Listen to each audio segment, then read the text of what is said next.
of your employer. So there's absolutely no need of gambling national wealth, national future to establish you, to move you to a different docket, to go and the other 10 up again. Good question. So the other 10, and I think this is a good question that you ask, Eric. So for example, people are excited here about John Buddy, who's appointed on the Treasury.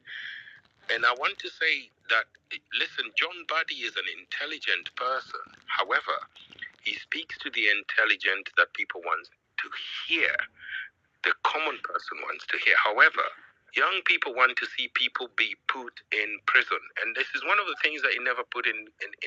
He didn't make it clear.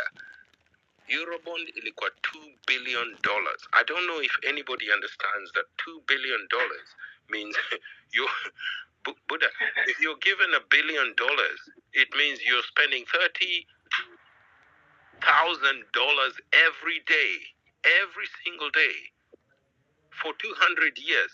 There's no day you will decide it's 29,999. So nobody heard anything about putting those people to account. We all heard about these things about Treasury and going and reducing all these oil tax and motor vehicle dependency tax. So I think these are things that we need to actually focus. And people usually say that when you see there's a lot of chaos, focus on the money. That is where the truth is hidden. The money is where the truth is hidden. So if you ask me, Eric, I would say most of them no.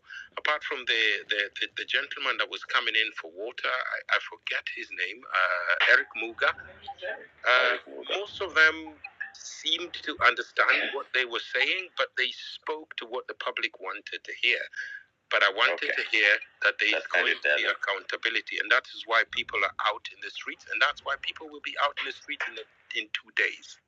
People are out in the streets because of accountability, not because of what we will do in the future, but because of all the money that we will be paying back. We are paying debt that was taken, and we'll be paying. I'm paying debt for my kids, and they haven't even born yet. Thank you.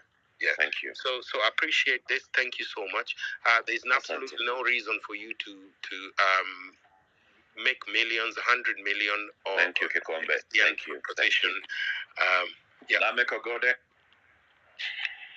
Hey, Eric. Thank you. Thank you for that.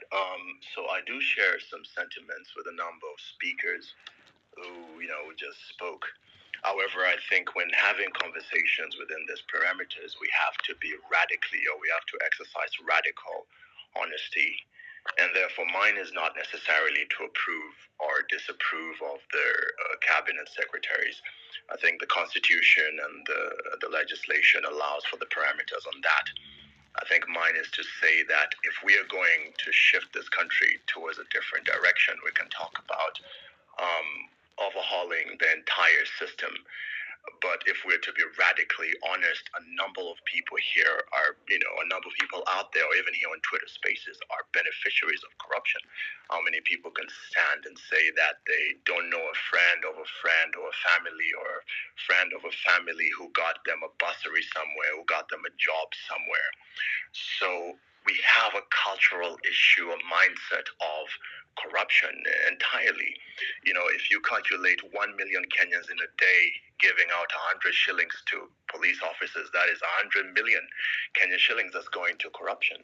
So in order for us to end the entire process or the entire system, it also starts by citizens of Kenya refusing to prize police officers, refusing to buy people in Nyayo House when you're getting a passport.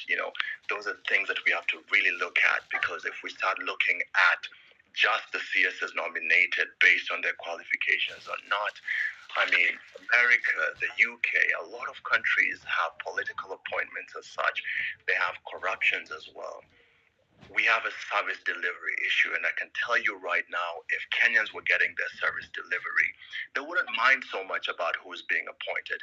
If I could go and apply for a passport and get it within 2 weeks without having to toa kitu kidogo, I would be satisfied as a Kenyan, because there's many CEOs and many presidents out there in the world who don't have PhDs or masters or all this education, but they're doing a good job. But if we come and look at our systems, we elect people, we allow things to happen. 2007, lights were switched off during the announcement of the presidential election. In 2017, the Supreme Court nullified the election. We still went back with the same issues in the system at IEBC. We also what happened in 2022 as well, with a lot of issues, murky issues around the election. I mean, so I'd like us to also have that radical honesty to say that as Kenyans, we've also participated in this corruption, and we keep on perpetuating it by keeping on the bribes and having that and waiting for our friends and our families to be elected so we can be benefactors. Because if anybody here was to stand up and say, if everybody was here to stand up and to say that I've gotten a job at this corporate or I've gotten a job at this government post without knowing somebody, then I can start having that conversation of disapproving or approving.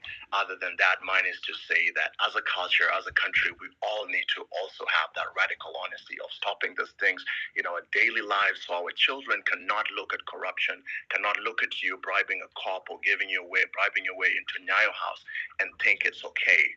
We have made it feel okay even in our daily lives. So that's just my two cents. Thank you, Lamek.